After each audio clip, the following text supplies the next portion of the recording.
অন্তর্বর্তীকালীন সরকারের আমলে নভেম্বর মাসের মধ্যে তিস্তা মহাপরিকল্পনা বাস্তবায়নের কাজ শুরু করার দাবিতে মশাল প্রজ্বলন ও বিক্ষোভ কর্মসূচি পালন করেছে তিস্তা নদী রক্ষা আন্দোলন কমিটি। বৃহস্পতিবার সন্ধ্যায় পূর্ব ঘোষণা অনুযায়ী রংপুর, কুড়িগ্রাম, লালমনিরহাট, নীলফামারী ও গাইবান্ধায় এই কর্মসূচি পালন করেন তিস্তা দুই তীরের হাজারো মানুষ।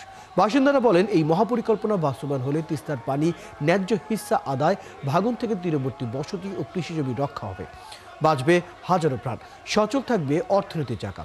এর আগে তিস্তা নদী রক্ষার আন্দোলন কমিটির ব্যানারে একই দাবিতে পদযাত্রা, গণসমাবেশ, স্মারকলিপি প্রদান সহ নানা কর্মসূচি পালিত হয়েছে। দাবি আদায় না হলে কঠোর কর্মসূচি দেওয়ার হুঁশিয়ারি দেন তারা।